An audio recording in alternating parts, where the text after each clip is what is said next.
اگلے روز جب گھر سے ملازمہ میرے لیے سوپ بنا کے لائی، کھانا بنا کے لائی، تو میں بے حد بیزار تھی۔ دوائیاں کھا کھا کے میرا حلق کڑوا ہو چکا تھا۔ میں نے کہا ایسے کرو، ہاسپٹل کی کینٹین سے مجھے جوس لا دو، میرا دل نہیں چاہ رہا پھیکا سا سوپ پینے کا۔ وہ فوراً ہی میرے کمرے سے باہر نکل گئی۔ کھانا میرے لیے گھر سے ہی آتا تھا، عارف بھائی بھی رات کو مجھ سے ضرور ملنے آتے تھے۔ جیسے ہی ملازمہ جوس لینے گئی، میری ایک اور پرانی دوست مجھ سے ملنے آ گئی۔ میری دوستوں کا ابھی تک مجھ سے ملنا جلنا تھا، میرے گھر بھی آ جاتی تھیں، البتہ رمشا سے میری گہری دوستی تھی۔ میری دوست فرحانہ مجھ سے ملنے آئی تو فلاور بوکے لے کے آئی۔ وہ میری خیر خیریت پوچھنے لگی، تب تک ملازمہ بھی آ گئی۔ اس نے جوس میری دوست کو بھی پیش کیا، مجھے بھی۔ کچھ دیر بعد فرحانہ واپس چلی گئی۔ میں نے کہا جمیلہ بوا ایسا کرے مجھے ویل چیئر پہ بٹھا دے۔ اس نے مجھے ویل چیئر پہ بٹھا دیا۔ میں ویل چیئر چلاتی ہوئی کھڑکی کے پاس آئی، اپنے کیمرے کو آن کر کے ذرا سا پردہ ہٹایا، دیکھا تو یحییٰ چند نوجوانوں کے ساتھ شاید میٹنگ میں مصروف تھا، ان سے بات چیت کر رہا تھا۔ تبھی مجھے ایک شرارت سی سوچی۔ میں نے کہا جمیلہ بوا ادھر آئیں۔ وہ کہنے لگی ہاں بیٹا بولو، سیب کاٹ کے دوں تمہیں؟ میں نے کہا نہیں مجھے کچھ نہیں کھانا، میری بات سنیں۔ وہ کہنے لگی ہاں بولو۔ میں نے کہا یہ کیمرے میں نا آپ کو یہ جو نوجوان نظر آ رہا ہے نا؟ وہ کہنے لگی ہاں نظر تو آ رہا ہے، کیوں کیا ہوا اسے، کون ہے یہ؟ میں نے کہا میں نے آپ کو سوال جواب کرنے کے لیے نہیں کہا۔ وہ کہنے لگی ٹھیک ہے بیٹا، پھر کیوں بات کر رہی ہو، کون ہے یہ؟ جمیلہ بوا بھی جب تک بال کی کھال نہیں نکال لیتی تھی انہیں چین نہیں آتا تھا۔ میں نے کہا یہ مین گیٹ ہے۔ میں نے اسی آفس کے نیچے کیمرہ کیا اور انہیں مین گیٹ دکھایا۔ میں نے کہا یہاں سے آپ اوپر جائیں، یہ 2nd فلور پہ اس کا آفس ہے۔ یہ فلاور بوکے آفس کے دروازے پہ بیٹھے چپڑاسی کو دے دیجئے گا اور اسے کہیے گا کہ یہ یحییٰ سکندر کو دے دے۔ وہ کہنے لگی بیٹا وہ کیوں، یہ پھول تمہاری سہیلی لے کے آئی ہے، تم اس لڑکے کو کیوں دے رہی ہو؟ میرا جی چاہا میں اپنا سر دیوار پہ دے ماروں یا پھر جمیلہ بوا کا۔ میں نے کہا جیسے آپ کو کہہ رہی ہوں آپ ویسا کریں، جلدی جائیں اور میں اس کیمرے سے آپ کو دیکھ رہی ہوں۔ وہ کہنے لگی لیکن بیٹا وہ پوچھے گا کیوں دیا ہے، اور اگر اس نے تمہارا نام پوچھا؟ میں نے کہا میرا نام آپ کو بتانے کی ضرورت نہیں ہے، میں جو کہہ رہی ہوں وہ کریں۔ چپڑاسی کو یہ فلاور بوکے پکڑا دیں، اسے کہیں کہ یحییٰ سکندر کو دے دیں اور یہ کہہ کے آپ واپس آ جائیں، آپ کا اور کوئی کام نہیں ہے۔ وہ کہنے لگی اچھا۔ پھر وہ فلاور بوکے لے کے چلی گئی۔ میں نے جمیلہ بوا کو اسی بلڈنگ کے اندر جاتے دیکھا۔ میرا دل زور زور سے دھڑک رہا تھا، اندر ایک کھلبلی سی مچی ہوئی تھی۔ کچھ ہی دیر میں جمیلہ بوا واپس نیچے آتی ہوئی نظر آئی۔ تبھی میں نے دیکھا کہ یحییٰ کے آفس کے کمرے کا دروازہ کھٹکا، کیونکہ سب کی نظریں دروازے پہ گئی تھیں۔ یہ دروازہ کھلا، چپڑاسی نے فلاور بوکے دیا۔ وہ شاید اس بات پہ اسے ڈانٹ رہا تھا کہ جب وہ میٹنگ کر رہا ہے تو اسے کیوں تنگ کیا گیا، دروازہ کیوں کھٹکھٹایا گیا۔ چپڑاسی شاید اسے یہ کہہ رہا تھا کہ آپ کے لیے کسی نے یہ پھول بھیجے ہیں۔ یہ سن کے وہ کچھ متغیر سا ہوا، پھر اس نے پھولوں کا بوکے پکڑ کے ایک طرف رکھ دیا، پھر اپنی میٹنگ جاری رکھی۔ کچھ ہی دیر میں وہ نوجوان جا چکے تھے۔ جمیلہ بوا بھی میرے کمرے میں آ کے بیٹھ گئی، مجھے عجیب عجیب نظروں سے دیکھ رہی تھیں۔ میں نے کہا آپ کو ڈرائیور نے بلایا ہے؟ وہ کہنے لگی ہاں ڈرائیور آ گیا۔ میں نے کہا یہ خالی ڈبے اٹھائیں کھانے کے اور انہیں گھر لے جائیں۔ وہ کہنے لگی لیکن بیٹا عارف نے مجھ سے کہا تھا کہ رات تک تمہارے پاس رک جاؤ۔ میں نے کہا نہیں میرے پاس مت رکے، میں ویسے بھی سونے لگی ہوں اور رات کا کھانا میں ہاسپٹل سے کھا لوں گی۔ وہ کہنے لگی چلو ٹھیک ہے۔ وہ کھانے کے ڈبے لے کے واپس چلی گئی۔ اب میں نے سکون کا سانس لیا، ذرا سا پردہ ہٹایا، کیمرے کو زوم کیا اور دوسرے موبائل سے یحییٰ کو کال کی۔ اس نے جیسے فون پہ میرا نمبر دیکھا اس کے ماتھے پہ بل پڑے اور چہرے پہ بیزاری چھا گئی، لیکن فون اس نے پھر بھی اٹھایا تھا۔ کہنے لگا ہاں بولو لڑکی اب کیا مسئلہ ہے؟ میں نے کہا فلاور کیسے لگے آپ کو؟ یہ سن کر پھر سے اس کی آنکھوں میں حیرت ابھری تھی۔ وہ کہنے لگا کس قسم کی لڑکی ہو تم؟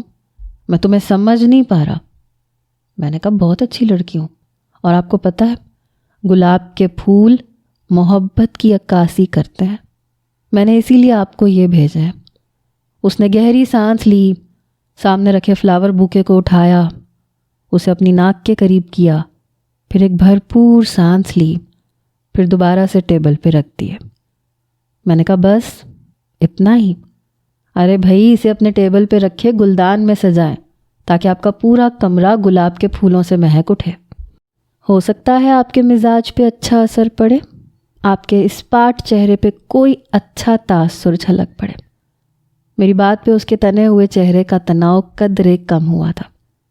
پھر کہنے لگا یار تم کون ہو؟ بس ایک بار بتا دو، اور مجھے دیکھتی کہاں سے ہو؟ یہ بات میری عقل سے بالاتر ہے۔ میں رات بھر تمہارے بارے میں بس یہی سوچتا رہتا ہوں کہ یہ کون ہے اور مجھے کہاں سے دیکھ رہی ہے۔ میں نے کہا بتایا تو ہے، میں آپ کو دل کی آنکھوں سے دیکھتی ہوں، آپ بھی دیکھ سکتے ہیں۔ پہلی بار میں نے اس کے چہرے پہ ذرا سی مسکراہٹ دیکھی تھی۔ وہ کہنے لگا دیکھیں مس، جو کوئی بھی ہیں آپ، میں چاہوں تو 2 منٹ میں تمہارا پتہ کروا سکتا ہوں۔ میں نے کہا میرے اس نمبر سے؟ یہ شوق بھی پورا کر لیں، کیونکہ یہ سم میرے نام پہ نہیں ہے، نہ میرے کسی رشتہ دار کے نام پہ ہے۔ میں نے تو ایسے ہی چلتے پھرتے کسی سے لی تھی، آپ نے مجھے اتنا بے وقوف سمجھ رکھا ہے۔ وہ کہنے لگا لڑکی چالاک ہو۔ اچھا خیر چلو یہ سب چھوڑو، صرف یہ بتاؤ کہ مجھے دیکھتی کہاں سے ہو؟ اب یہ مت کہنا کہ دل کی آنکھوں سے دیکھتی ہوں، میں افسانوی باتوں پہ یقین نہیں رکھتا۔ یہ کہتے ہوئے وہ کھڑا ہو گیا۔ شاید اسے کچھ شک سا ہوا کیونکہ وہ سیدھا کھڑکی کے پاس آیا تھا، پھر سامنے کی عمارتوں پہ بھی نظر ڈالنے لگا۔ ہاسپٹل کے برابر میں رہائشی اپارٹمنٹس بھی بنے ہوئے تھے، اس کی نظریں وہیں دیکھ رہی تھیں۔ پہلی بار میرا دل زور زور سے دھڑکا تھا۔ وہ کہنے لگا آج کل کے دور میں کسی کو جاننا اتنا مشکل نہیں ہے، میرے کمرے میں ایسا کوئی خفیہ کیمرہ نہیں ہے جو تمہیں یہ سب دکھا سکے، تم یقیناً کہیں سامنے رہتی ہو۔ وہ بڑے غور سے دیکھ رہا تھا۔ میں جلدی سے پیچھے ہٹ گئی کیونکہ پردے جالی دار تھے۔ وہ کہنے لگا پتہ نہیں کیوں کبھی کسی لڑکی کو دیکھنے میں مجھے اتنی دلچسپی نہیں ہوئی، لیکن تمہیں ضرور دیکھنا چاہوں گا۔ میں نے کہا سچی؟ اس کا مطلب آپ کے دل میں بھی کچھ ہونے لگا ہے۔ Very good. میری بات پہ وہ کھلکھلا کے ہنسا تھا۔ کہنے لگا نہیں، میرے دل میں ویسا کچھ نہیں ہو رہا جیسا تم سمجھ رہے ہو، بس ایک تجسس ہے اور کچھ نہیں۔ یہ کہہ کے اس نے ایک گہری سانس لی تھی۔ میں نے کہا جتنی محبت میں آپ سے کرتی ہوں کوئی دوسری لڑکی نہیں کر سکتی۔ آپ اندازہ لگا سکتے ہیں، آپ کے پل پل کی خبر رکھتی ہوں۔ پتہ نہیں کیوں لیکن میری اس بات کو سن کر وہ چپ سا ہو گیا۔ پھر کہنے لگا دیکھو یہ محبت وغیرہ پہ میرا یقین نہیں ہے، میں ایک پریکٹیکل قسم کا نوجوان ہوں اور حسن پرست بھی بہت ہوں۔ ہو سکتا ہے تم مجھے دیکھنے میں اچھی نہ لگو۔ میں نے کہا ہو ہی نہیں سکتا کیونکہ میں بہت خوبصورت ہوں۔ وہ کہنے لگا اچھا کتنی خوبصورت ہو ذرا مجھے بھی تو پتہ چلے۔ میں نے کہا جس دن آپ نے مجھے دیکھ لیا نا آپ اپنے ہوش کھو بیٹھیں گے۔ وہ کہنے لگا سچی؟ میں نے کہا مچی؟ تو پھر سامنے آ کے بات کرو۔ میں نے کہا پہلے بتائیں شادی کریں گے؟ وہ کہنے لگا پھر وہی بات۔ دیکھو شادی جو ہوتی ہے نا یہ بہت بڑا ڈیسیژن ہوتی ہے۔ سب سے پہلے تو ملاقات ہوتی ہے، ایک دوسرے کو سمجھا جاتا ہے، اس کے بعد فیصلہ کیا جاتا ہے کہ ہم ایک ساتھ رہ بھی سکتے ہیں کہ نہیں۔ میں مینج کر لوں گی، اتنا وقت آج کل کے دور میں ہے کس کے پاس کہ پہلے ملاقاتیں کرو پھر یہ دیکھو کہ آپس میں بنے گی یا نہیں بنے گی۔ دیکھیں یا ہمارے پاکستانی عوام 80% اللہ پہ بھروسہ کر کے شادی کر لیتے ہیں اور حکم خداوندی سے سب کی شادیاں نبھ ہی جاتی ہیں۔ وہ کہنے لگا 80% عوام یحییٰ سکندر نہیں ہوتی۔ میں نے کہا اچھا آپ کو کون سے سرخاب کے پر لگے ہیں؟ وہ کہنے لگا جس دن ملو گی اس دن بتاؤں گا۔ میں نے کہا ایسے کیسے؟ دیکھیں میں آپ کو اپنا چہرہ صرف اسی صورت میں دکھاؤں گی جب آپ مجھ سے شادی کریں گے۔ دیکھیں اس معاملے میں میں بہت مشرقی قسم کی لڑکی ہوں، شادی سے پہلے ملاقاتوں پہ یقین نہیں رکھتی۔ وہ کہنے لگا اور میرا اصول ہے، میں پردہ نشینوں سے شادی نہیں کرتا۔ دیکھو اگر تو تمہیں واقعی ہی مجھ میں دلچسپی ہے تو سامنے آ کے بات کرو، اور اگر سامنے نہیں آنا تو میں تم سے یہ آخری بار بات کر رہا ہوں، اس کے بعد میں تمہارا فون نہیں اٹھاؤں گا۔ میں نے کہا میں آپ کی آواز نہیں سنوں گی تو مر جاؤں گی۔ وہ کہنے لگا موسٹ ویلکم، مر جاؤ، لیکن مجھے اب اسی وقت فون کرنا جب مجھ سے ملاقات کرنے کے لیے تیار ہو جاؤ۔ میں یہ لکا چھپی والی محبت پر یقین نہیں رکھتا۔ یہ کہہ کے اس نے فون بند کر دیا۔ میں کچھ سوچ میں پڑ گئی۔ اگر رمشا سے شرط نہ لگائی ہوتی تو یقیناً یہ میری یحییٰ سکندر سے آخری بات ہوتی، لیکن میں اسے اپنا آپ دکھانا بھی نہیں چاہتی تھی، ایویں خامخواہ کسی مصیبت میں نہ پھنس جاتی۔ بہرحال میں نے اس دن اسے فون نہیں کیا، بلکہ میں نے اسے 2 دن فون نہیں کیا، بس اسے آفس میں بیٹھے دیکھتی رہتی۔ میں نے نوٹ کیا کہ ہر گھنٹے 1.5 گھنٹے بعد وہ فون اٹھاتا ہے، فون کو دیکھتا ہے، پھر واپس ٹیبل پہ رکھ دیتا ہے، پھر ایک گہری سانس لیتا ہے، پھر اپنے کام میں بیزی ہو جاتا ہے، لیکن پھر 1.5 گھنٹے بعد دوبارہ سے موبائل کو دیکھتا ہے، جیسے اسے کسی کے فون کا انتظار ہو۔ کئی بار خود کو جھٹکتا ہے۔ مجھے یہ سب کچھ کافی دلچسپ لگنے لگا تھا، شاید وہ میرے فون کا منتظر تھا۔ 2 دن بعد میرے نمبر پر اسی کی کال آئی۔ میں نے فون اٹھایا۔ کہنے لگا میں تم سے ملنا چاہتا ہوں۔ میں نے کہا لیکن میں تو ملنا نہیں چاہتی۔ وہ کہنے لگا کیوں ملنا نہیں چاہتی؟ میں نے کہا دیکھیں میں اتنی جلدی ملاقات کے حق میں نہیں ہوں۔ وہ کہنے لگا اچھا ٹھیک ہے، اپنا نام تو بتا سکتی ہو؟ پتہ نہیں اس کے لہجے میں کچھ التجا سی تھی، کچھ بے بسی سی۔ میں نے کہا میرا نام عنایا ہے۔ وہ کہنے لگا اچھا یہ بھی بتا دو کبھی مجھ سے ملاقات ہوئی ہے تمہاری؟ کسی محفل میں، کسی پارٹی میں، کسی پارک وغیرہ میں، کبھی کہیں ٹکراؤ ہوا ہو، ہلکی سی الیک سلیک ہوئی ہو؟ میں نے کہا آپ کا حافظہ بہت تیز ہے، اگر میں نے آپ کو تھوڑا سا بھی کچھ بتا دیا تو آپ فوراً سے پہچان جائیں گے۔ اس نے پھر سے سامنے رکھے سگریٹ باکس میں سے سگریٹ نکالی، اپنے لبوں پہ لگائی۔ کہنے لگا تم میرے بارے میں پتہ نہیں کیوں بہت کچھ جانتی ہو، اور میں چند دن سے دن رات بس تمہارے بارے میں سوچے جا رہا ہوں۔ میں نے آج تک کبھی کسی لڑکی کے بارے میں اتنا نہیں سوچا۔ کئی لڑکیاں میرے ذہن سے گزر رہی ہیں لیکن ان میں سے کوئی بھی عنایا نہیں ہے۔ شاید تم مجھے اپنا نام غلط بتا رہی ہو۔ دیکھو بس ایک بار مجھ سے مل لو، ہو سکتا ہے میں تمہاری بات مان لوں۔ میں اس کی بات سن کے بری طرح سے الجھی تھی، دل زور سے دھک دھک کرنے لگا۔ یہ تو سچ مچ مجھ سے شادی کے لیے رضامند ہو رہا تھا، یا شاید جان بوجھ کے کہہ رہا تھا۔ میں نے کہا اچھا ٹھیک ہے، میں آپ سے مل لیتی ہوں، وعدہ کریں مجھ سے شادی ضرور کریں گے۔ وہ ہنسنے لگا، کہنے لگا ایک بار ملو تو۔ میں نے کہا اور اگر میں آپ کو پسند نہیں آئی تو آپ مجھے چھوڑ دیں گے؟ پھر میں کیا کروں گی؟ آپ کے نزدیک تو شاید محبت کا اصل حسین چہرہ ہے، لیکن میرے لیے نہیں ہے۔ آپ جیسے بھی ہیں مجھے اچھے لگتے ہیں۔ وہ کہنے لگا جیسا بھی ہوں کیا مطلب؟ دیکھو میں اپنے آپ سے اچھی طرح واقف ہوں، اور میں اچھا خاصا ہینڈسم ہوں، کوئی بھی لڑکی انکار نہیں کر سکتی۔ میں نے کہا یہ تو آپ کی اپنی سوچ ہے، ایسا دعویٰ تو میں بھی رکھتی ہوں۔ ایک بار جو مجھے دیکھ لے وہ اپنی آنکھیں جھپکنا بھول جائے، لیکن ہو سکتا ہے کہ میں آپ کو اچھی نہ لگوں۔ میں آپ کی نظروں میں اپنے لیے ناپسندیدگی نہیں دیکھ سکتی۔ آپ میری بات سمجھ سکتے ہیں نا؟ وہ کہنے لگا اچھا ٹھیک ہے، بتاؤ کہاں ملو گی؟ میں نے کہا میں آپ کو پورے 8 دن بعد ایک ریسٹورنٹ میں ملوں گی، اور میں آپ کو بتا دوں گی۔ وہ کہنے لگا اتنا انتظار بڑا مشکل ہے۔ میں نے کہا میں آپ کا انتظار نہ جانے کتنے سالوں سے کر رہی ہوں، آپ 8 دن کا نہیں کر سکتے؟ بہرحال وہ مان گیا تھا۔ 5-6 دن بعد میری چھٹی ہو رہی تھی، پلستر بھی اتر جانا تھا کیونکہ 1 مہینہ تو ہو ہی چکا تھا۔ اب میں روز یحییٰ سے باتیں کرنے لگی، وہ بھی مجھ سے بات کر لیتا تھا، کبھی کبھی تو رات کو فون بھی کر لیتا تھا۔ 5 دن بعد میں واپس اپنے گھر چلی گئی۔ ہلکا پھلکا میں چلنے پھرنے لگی تھی، لیکن عارف بھائی مجھ پہ کبھی بھی سختی نہیں کرتے تھے۔ 8 دن بعد یحییٰ کی کال آئی، کہنے لگا تم نے بتایا نہیں، کہاں ملو گی؟ بہت بے چین تھا۔ میں نے اسے ایک ریسٹورنٹ کا نام بتایا۔ میں خود بھی ڈرائیور کے ساتھ اس ریسٹورنٹ میں پہنچ گئی۔ میں ایک آخری ٹیبل پہ جا کے بیٹھ گئی۔ مینیو کارڈ میں نے اپنے چہرے پہ رکھا، اپنے لیے جوس آرڈر کیا۔ وہ مقررہ وقت پہ پہنچ گیا تھا۔ اس نے ریسٹورنٹ کے اندر داخل ہوتے ہی پورے ریسٹورنٹ پہ نظر گھمائی، پھر ایک خالی ٹیبل پہ بیٹھ گیا۔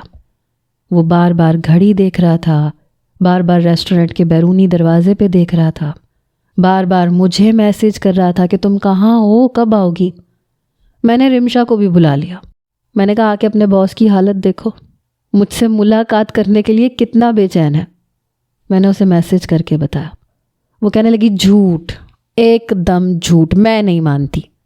میں نے کہا فلاں فلاں ریسٹورنٹ میں آ کے دیکھ لو۔ وہ ریسٹورنٹ رمشا کے گھر کے قریب تھا۔ کچھ ہی دیر میں وہ اپنے ہسبینڈ کے ساتھ پہنچ گئی، بس یوں ہی شام کی چائے کے لیے۔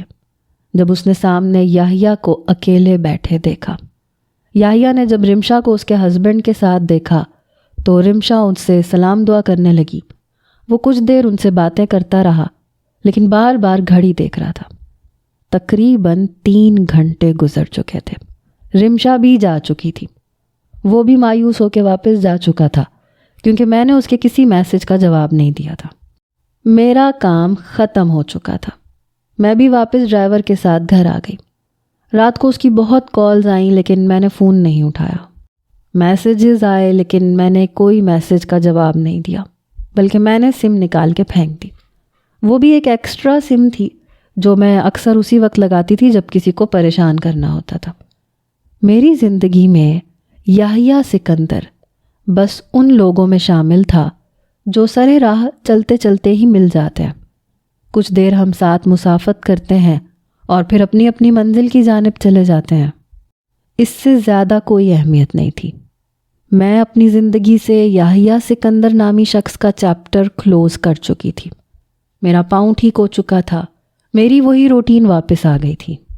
حالانکہ میں ایک بنگلو ایریا کے سائڈ پہ رہتی تھی جہاں پر بنگلے بنے ہوئے تھے، لیکن پھر بھی اپنے سے کم عمر بچوں کو اکٹھا کرتی، گلی میں ہی کرکٹ کھیلنا شروع کر دیتی تھی۔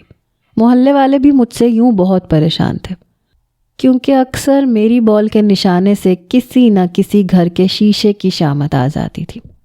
بہرحال 3-4 مہینے بعد مجھے یاد تک نہیں تھا کہ میری زندگی میں کوئی یحییٰ سکندر بھی آیا تھا۔ ایک بار رمشا مجھ سے ملنے آئی۔ باتوں باتوں میں ہی میں نے اس سے ایسے ہی پوچھ لیا کہ اب تمہارے باس کیسے ہیں؟ وہ کہنے لگی پتہ نہیں کیوں کافی چپ چپ سے رہتے ہیں، زیادہ کسی سے بات نہیں کرتے۔ پھر مجھے کہنے لگی جانتی ہو، جب ریسٹورنٹ میں ان سے ملی تھی اور تم نے انہیں جھوٹ بول کر بلایا تھا، اس کے بعد کافی دن وہ آفس نہیں آئے تھے، اور جب آئے تھے تو کافی کمزور تھے، چہرے کی رنگت بالکل بدل چکی تھی۔ ہم نے وجہ پوچھی تو کہنے لگے بخار تھا، لیکن اب ٹھیک ہوں۔ پھر کہنے لگی کہ وہ سگریٹ بھی بہت زیادہ پینے لگے ہیں۔ میں نے کہا اچھا چھوڑو اب اپنے باس کو۔ اب میں اس کے چھوٹے سے بیٹے کے ساتھ باتیں کرنے لگی۔ اب میں ارسل سے باتیں کرتی تھی۔ وہ کہنے لگا بس 6 ماہ رہ گئے میرے آنے میں، تم بس شادی کی تیاریاں کرو۔ میں نے کہا میں نے کون سے گھوڑے گدھے باندھنے ہیں، شاپنگ کا کیا ہے، وہ تو 1 ہفتے میں ہو جائے گی، بس اب مجھ سے انتظار نہیں ہوتا۔ وہ کہنے لگا انتظار تو مجھ سے بھی نہیں ہوتا، دن کاٹے نہیں کٹتے۔ میں نے کہا اچھا اب زیادہ رومانٹک ہونے کی بالکل ضرورت نہیں ہے۔ وہ کہنے لگا تم نے آج تک مجھے رومانٹک ہونے دیا ہے؟ جب بھی کوئی بات کرتا ہوں فوراً ٹوک دیتی ہو، ابھی نہیں شادی کے بعد۔ میں نے کہا ہاں مجھے پسند نہیں ہے، مجھے دنیا جہان کی ساری باتیں تم سے کرنا پسند ہے، بس اس قسم کی باتیں مجھے اچھی نہیں لگتی، یہ شادی کے بعد کریں گے۔ وہ کہنے لگا تمہاری یہی باتیں مجھے اچھی لگتی ہیں، تم بہت اچھی سوچ کی مالک ہو۔ میں نے کہا اچھا دیکھو، میں شادی کے بعد کرکٹ بھی کھیلوں گی، سائیکل بھی چلاؤں گی، موٹر سائیکل بھی چلاؤں گی، اور گاڑی بھی چلاؤں گی، اور ایکسیڈنٹ بھی کروں گی۔ تم مجھے کچھ کہو گے نہیں، روکو گے ٹوکو گے نہیں۔ وہ کہنے لگا سب کچھ چلانا لیکن ایکسیڈنٹ کی اجازت نہیں دے سکتا، اور دوسرا جن جن گھروں کے تم شیشے توڑو گی، پیسے تم خود بھرو گی، میں 1 روپیہ بھی نہیں بھروں گا۔ کیونکہ میں بہت محنت سے پیسے کما رہا ہوں۔ میں ہنسنے لگی۔ میں بھی ارسل سے بات ہی کر رہی تھی جب ملازمہ میرے پاس آئی۔ کہنے لگی بیگم صاحبہ عارف بھائی آپ کو بلا رہے ہیں۔ میں نے کہا عارف بھائی بلا رہے ہیں، چلو ٹھیک ہے۔ وہ کہنے لگی آپ نیچے جائیں۔ میں نے فون بند کیا، سیڑھیاں پھلانگتے ہوئے بے نیازی سے میں نیچے اتر رہی تھی جب لاؤنج میں بیٹھے شخص کو دیکھ کر میرے پیر وہیں جمے تھے۔ وہاں بڑی شان بے نیازی سے وہ بیٹھا ہوا تھا، ٹانگ پہ ٹانگ رکھے، اور اسے دیکھ کر جیسے میں سانس لینا بھول گئی۔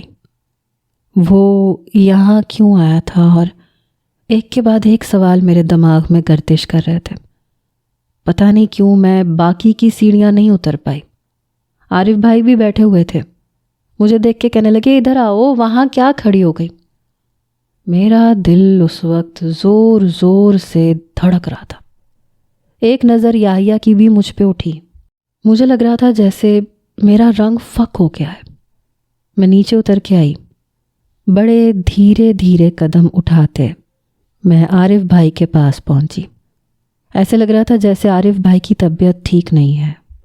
میں نے کہا آپ کو کیا ہوا؟ میں نے یحییٰ کو مکمل طور پہ نظر انداز کیا۔ وہ کہنے لگے پتہ نہیں، ایک دم سے چکر آیا۔ میں ہسپتال میں روٹین چیک اپ کے لیے جا رہا تھا، لیکن ہاسپٹل کے اندر داخل ہوتے ہی مجھے بہت زور کا چکر آیا۔ میں گر گیا، بے ہوش ہو گیا۔ ان صاحب نے مجھے اسٹاف کے ساتھ ایمرجنسی میں لے جا کے دکھایا۔ شاید میرا بی پی بہت زیادہ شوٹ کر گیا تھا۔ یہ سن کے میں ڈر گئی۔ میں نے کہا آپ اپنا خیال نہیں رکھتے؟ کتنی بار کہا ہے اپنی میڈیسن ٹائم پہ لیا کریں، آپ کو اپنی فکر ہی نہیں ہے۔ عارف بھائی کہنے لگے ارے بھائی میں ٹھیک ہوں، ایکچولی میں اس پوزیشن میں نہیں تھا کہ اپنی گاڑی کو ڈرائیو کر سکتا، اس لیے ان صاحب نے مجھے گھر تک چھوڑا ہے۔ تم پلیز ایک کپ چائے بنا دو، بیچارے پچھلے 2 گھنٹے سے میرے ساتھ لگے ہوئے ہیں۔ میں نے کہا اچھا میں بناتی ہوں، لیکن عارف بھائی سچ بتائیں آپ ٹھیک ہیں نا؟ وہ کہنے لگے ہاں میں ٹھیک ہوں۔ پھر میں اٹھ کے کچن میں چلی گئی۔ شکر تھا کہ یہ ایک اتفاقیہ ملاقات تھی۔ میں نے ملازمہ سے چائے بنوائی، ساتھ میں کچھ فرائیڈ آئٹمز بھی رکھ دیے۔ وہ بار بار منع کر رہا تھا کہ آپ تکلف کر رہے ہیں، بس چائے کافی تھی۔ میں نے کہا نہیں، آپ نے میرے بھائی کی جان بچائی ہے، آپ کا بہت بڑا احسان ہے مجھ پہ، آپ پلیز کچھ لیں۔ اس نے مشکل سے بس 1-2 بسکٹ لیے اور چائے کا کپ ختم کر کے چلا گیا۔ لیکن اب اکثر عارف بھائی یحییٰ کا ذکر کرنے لگے۔ میں نے ایک بار رمشا کو بھی یہ بتایا کہ یوں یحییٰ ہمارے گھر پہ آیا تھا۔ وہ کہنے لگی اچھا واقعی؟ میں نے کہا ہاں۔ وہ کہنے لگی میں نے تو ان کے آفس کی جاب چھوڑ دی ہے۔ میں نے کہا وہ کیوں؟ کہنے لگی ایک اور اچھی جاب کی آفر ہو گئی تھی، اور اسی آفس میں فرحان بھی کام کرتا ہے، تو ہم دونوں کمفرٹیبل فیل کرتے ہیں۔ میں نے کہا یعنی تمہارے اپنے کھڑوس باس سے جان چھوٹ گئی؟ وہ کہنے لگی ہاں یہی سمجھ لو۔ عارف بھائی کے سارے ٹیسٹ کروائے تھے، حالانکہ وہ مان نہیں رہے تھے، لیکن میں نے ان کا مکمل چیک اپ کروایا تھا۔ اللہ کا شکر تھا سب ٹھیک تھا۔ شاید انہوں نے کوئی کاروبار کی ٹینشن لی تھی جس کی وجہ سے ایک دم ان کا بی پی شوٹ کر گیا تھا۔ اب میں ان کا بہت خیال رکھنے لگی تھی، بار بار انہیں کہتی تھی کہ اب آپ شادی کر لیں، کچھ سال کے بعد بڈھے ہو جائیں گے، حالانکہ وہ صرف 32 یا 33 سال کے تھے۔ وہ کہنے لگے بڈھا ہوگا تیرا بھائی، میں کوئی بڈھا نہیں ہوں۔ وہ ایسے ہی تھے، ہر وقت ہنستے مسکراتے مذاق کرنے والے۔ میں نے کہا اب میں آپ کی ایک نہیں سنوں گی، ایک اچھی سی لڑکی ڈھونڈوں گی اور آپ کی شادی کروا دوں گی۔ وہ کہنے لگے لڑکی ڈھونڈنے کی ضرورت نہیں ہے، وہ میں ڈھونڈ چکا ہوں۔ میں نے کہا سچی؟ بھائی آپ نے مجھے بتایا تک نہیں؟ وہ کہنے لگے لے جاؤں گا تمہیں اس سے ملوانے۔ اب میں خود بھی سوچ رہا ہوں کہ رشتہ پکا کر لینا چاہیے۔ میں بڑی خوش تھی۔ اگلے روز عارف بھائی کے ساتھ میں امامہ کو دیکھنے گئی۔ وہ کافی سلجھی ہوئی لڑکی تھی، یہی کوئی بھائی سے 2-3 سال ہی چھوٹی ہوگی۔ پھر جا کے مجھے معلوم ہوا کہ بھائی ابھی تک شادی کیوں نہیں کر رہے تھے، کیونکہ وہ لڑکی اپنے گھر میں اپنے بہن بھائیوں میں سب سے بڑی تھی۔ اپنی دونوں چھوٹی بہنوں کی ذمہ داری سے اسے فارغ ہو کے شادی کرنی تھی، کیونکہ وہ واحد کفیل تھی۔ اسی لیے عارف بھائی نے بھی اتنی دیر کی۔ شاید محبت میں ایسے ہی ہوتا ہے، ایک دوسرے کو سمجھا جاتا ہے۔ بھائی کہنے لگے کہ شادی تب کریں گے جب ارسل آ جائے گا۔ میں نے کہا اس کا مطلب آپ نے سوچ کے رکھا ہے کہ آپ مجھے نکالنے کے بعد اپنی بیوی کو لے کے آئیں گے۔ وہ ہنسنے لگے، کہنے لگے تم کیا چاہتی ہو، اب ارسل میری شادی بھی نہ دیکھے؟ میں نے کہا نہیں، میں ایسا تو نہیں چاہتی۔ دیکھیں بھائی، ارسل آئے گا، پھر آپ کی شادی ہوگی، اور اس کے پورے 6 مہینے بعد پھر میری شادی ہوگی۔ وہ کہنے لگے میں تمہیں زیادہ برداشت نہیں کر سکتا، جیسے ہی وہ آئے گا میں تمہاری رخصتی کی تیاری شروع کر دوں گا۔ میں نے دوبارہ سے ڈرائیونگ شروع کر دی تھی۔ پتہ نہیں میرے اندر کوئی خبتی لڑکی موجود تھی۔ جب میں ڈرائیونگ کرتی تو مجھے کچھ ہوش نہیں ہوتا تھا۔ میں بہت تیز ڈرائیو کرتی تھی۔ یہی وجہ تھی کہ پہلے میرا ایکسیڈنٹ ہوا تھا۔ اس بار بھی میں اپنی دھن میں ڈرائیو کر رہی تھی جب سامنے ایک بوڑھا شخص جا رہا تھا۔ میں نے بہت چاہا کہ بریک لگ جائے، لیکن پھر بھی اس بیچارے بوڑھے شخص کو میری گاڑی نے ہٹ کر دیا۔ وہ شخص دور جا کے گرا، اور اس کا تھیلا بھی۔ سارے پھل اس کے گر گئے۔ میں گاڑی سے نیچے اتری، اس شخص سے معافی مانگ رہی تھی، لیکن اس کے سر پہ گہری چوٹ آئی تھی۔ میں بہت زیادہ ڈر گئی تھی۔ میں نے عارف بھائی کو کال کی، انہیں بتایا۔ وہ مجھے برا بھلا کہنے لگے، ڈانٹنے لگے، کہنے لگے یہیں کھڑی رہو، میں آتا ہوں۔ لیکن وہاں پہ آس پاس موجود لوگوں نے جیسے مجھے گھیر لیا کہ آپ کی وجہ سے یہ شخص مر جائے گا تو آپ پہ کیس ہو جائے گا، ہم پولیس کو بلائیں گے۔ میں پہلی بار بے حد خوف زدہ ہوئی تھی۔ میں نے کہا پلیز یہ باتیں کرنے کا وقت نہیں ہے، آپ ان کو میری گاڑی میں بٹھائیں، میں انہیں ہاسپٹل لے کے جاتی ہوں، یہ ٹھیک ہو جائیں گے۔ لیکن لڑکوں کو شاید لڑکی کسی بھی طور میسر آ جائے، وہ اپنی حرکتوں سے باز نہیں آتے۔ کوئی میری کلائی پکڑ رہا تھا کہ بھاگنے کی کوشش مت کرو، تم یہاں سے ہل نہیں سکتی۔ بہانے سے مجھے ٹچ کرنے کی کوشش کر رہے تھے۔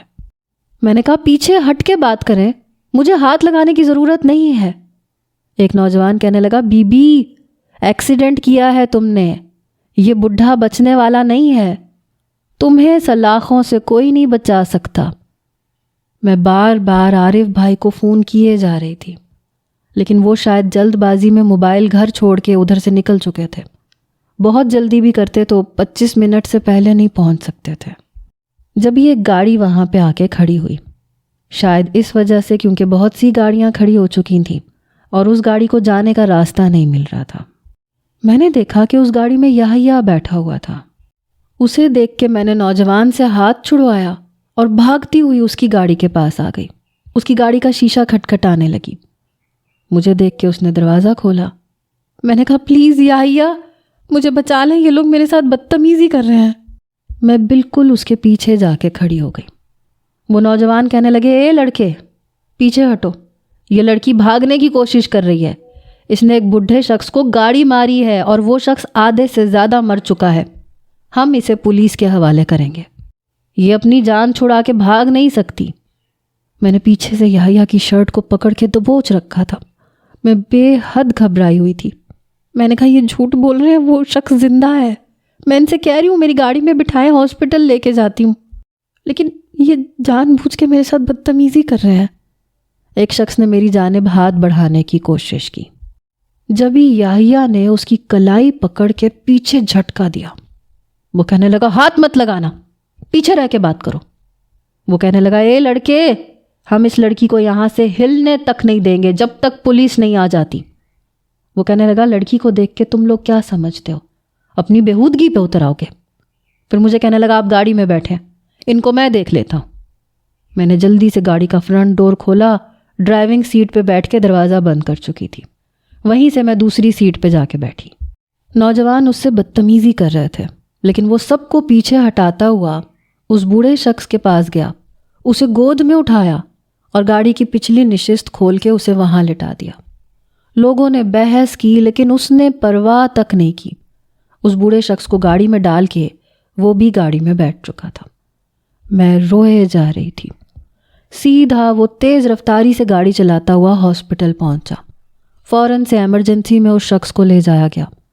میں ICU کے باہر بیٹھی رو رہی تھی. میرا فون تک میری گاڑی میں تھا. عارف بھائی سے میں رابطہ نہیں کر پا رہی تھی. پتہ نہیں وہ کہاں ہوں گے. تب مجھے خیال آیا کہ شاید یحییٰ کے پاس ان کا نمبر ہے. میں نے کہا آپ کے پاس عارف بھائی کا نمبر ہے؟